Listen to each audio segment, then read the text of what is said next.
বিসমিল্লাহির রহমানির রহিম। সংগ্রামী সকল ফেসবুক ভাই বোন বন্ধু, বাংলাদেশের বাইরে এই ভিডিওটি যারা দেখবেন, আমার পক্ষ থেকে জানাই সংগ্রামী সালাম, অভিনন্দন। সংগ্রামী উপস্থিতি, মানুষ বিপদে পড়লে আসলে যাক প্রয়োজনে বাপ ডাকতেও কোনো দ্বিধা থাকে না। এই বাস্তবতাই কিন্তু আমি কালকে একটি পত্রিকাতে জাতীয় পার্টির বিষয়ে বুঝতে পারলাম। তো জাতীয় পার্টি এতদিন এই আওয়ামী লীগের সঙ্গে তারা বিভিন্ন সময় আলোচনা করে তাদের সঙ্গে 14, 18 এবং 24-এর নির্বাচনে তারা কিন্তু নির্বাচন করে আসছে। আজকে আওয়ামী লীগ পালিয়ে যাওয়ার পরে আজকে তারা আবার জনগণের সামনে বলছেন যে না, আমরা চাপে পড়ে গেছি, আমাদের বাধ্য করা হয়েছে, আমাদের ইত্যাদি চাপচুপ দিয়েই আওয়ামী লীগ নির্বাচন করে নিয়েছে। তো এই যে বিষয়, আসলেই এই বিষয়গুলো দরকার আছে বলে, এই মিথ্যা কথার দরকার আছে বলে আমার মনে হয় না। কারণ এখন তো বাংলাদেশের রাজনৈতিক দলগুলোর সবার জন্যেই কিন্তু ভালো হয়েছে। কারণ আমি মনে করি ভালো হয়েছে এই কারণেই যে একটি ফেয়ার নির্বাচনের মধ্য দিয়েই কার কতটুকু জনপ্রিয়তা, কার কতটুকু সিট পাওয়ার যে সম্ভাবনা, এটা বহিঃপ্রকাশ ঘটবে আমি মনে করি। তো তাহলে এখানে জাতীয় পার্টি ওই কান ধরারই বা কি আছে, আর তোবা পড়ারই কি আছে, আর বিএনপির কাছে এত ভালো কথা জনগণের সামনে এত ভালো কথারই বা কি দরকার আছে?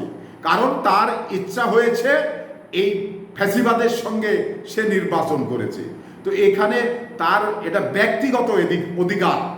এখন জনগণ এই বিষয়টা কিভাবে নিয়েছে, কিভাবে নিবে, সেটা হলো জনগণের বিষয়। কারণ জনগণ তো এই বিষয়টা ভালোভাবে নেয়নি।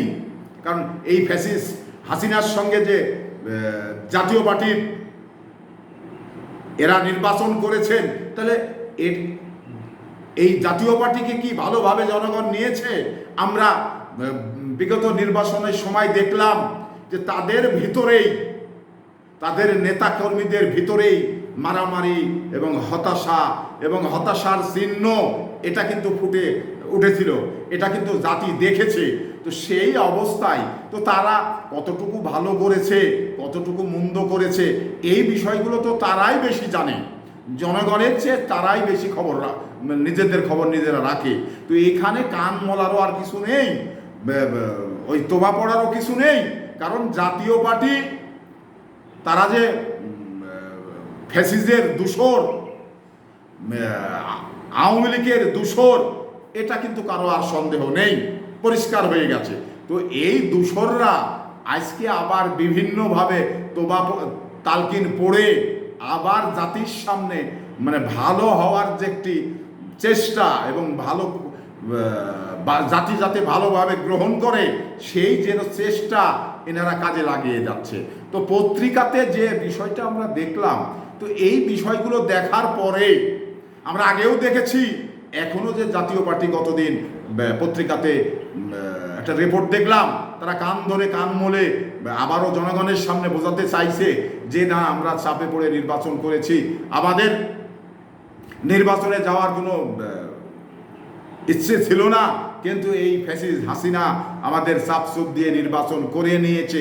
হতে পারে, আমি ধরে নিলাম যে হাসিনা চাপ দিয়ে নির্বাচন করে নিয়েছে, কিন্তু আপনি যে একটা রাজনৈতিক দল, তাহলে আপনার যোগ্যতা কি? আপনার দলকে অন্য একটি রাজনৈতিক দল চাপ দিয়ে আপনাকে নির্বাচনে নিয়ে আসবে, আপনি কি? আপনার জাতীয় পার্টি কি?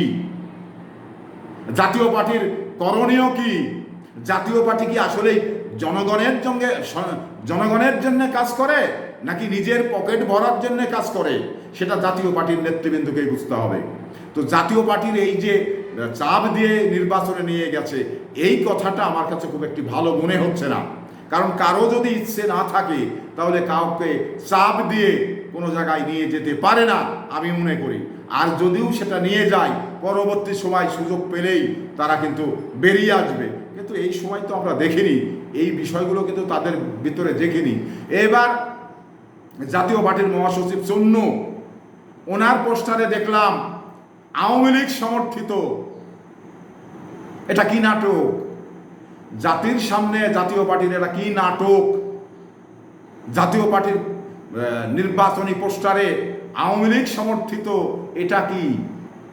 জাতির সামনে কি আবার জাতিকে আবার কি ভূগোল পড়ানোর জন্য আপনারা এই ধরনের কথা বলছেন? তো জাতীয় পার্টির যে আসলেই আসল রূপ, জাতীয় পার্টির যে আসল মানে ভিউ, এটা কি জনগণ বুঝতে পেরেছে। তো জাতীয় পার্টির কথা দিয়ে, জাতীয় পার্টির কথা নিয়ে রাজনৈতিক আঙ্গনে এত আলোচনা হওয়ার কিছু নেই, এত আলোচনা করবারও কিছু নেই। কারণ তারা যে ধোঁকাবাজ, তারা যে ঠকবাজ, এই সমস্ত কুলাঙ্গাররা এই 14 সাল, 18 সাল, 24 সাল এইভাবে ধারাবাহিকভাবে তারা এই মানে লুকাচুরি খেলতে খেলতে এই নির্বাচনে চলে আসেন। তো এদের কথা বলা বলির কিছু নেই। তো সংগ্রামী উপস্থিতি, এই আশা ব্যক্ত করেই আমি মনে করি একজন রাজনৈতিক দল পরিচালনা করতে হলে, একজন রাজনৈতিক দল পরিচালনের যে নেতা বা মহাসচিব, ওনাকে খুব শক্ত হতে হবে এবং চেয়ারম্যানকে শক্ত হতে হবে। সিদ্ধান্ত, এত কঠিন সিদ্ধান্ত নিতে হবে যা এক সুলো এদিক ওদিক হবে না। কিন্তু জাতীয় পার্টির তো আসলেই এরশাদ থাকাকালীন অবস্থায় এই অবস্থা। সকাল বিকাল, সকালে কি কথা বলেন বিকেলে জানেন না, বিকেলে কি কথা বলেন সকালে জানেন না। কাজেই এদের কথা বলার কিছু নেই। সুতরাং এ নিয়ে আমাদের মাথা খারাপও করার কিছু নেই, কারণ তারা রাজাকারি করেছে, আবারও রাজাকারি করবে। এবার জনগণের সিম্পেথি নেওয়ার জন্য যে কথাগুলো বলছে, এতে করে জনগণের কোনো জনগণ এতে কোনো লাভবান হবে না এবং জাতীয় পার্টিও জনগণের কাছ থেকে কোনো বেনিফিট পাবে না। তো সংগ্রামী উপস্থিতি, এই আশা ব্যক্ত করে বিদায় নিচ্ছি।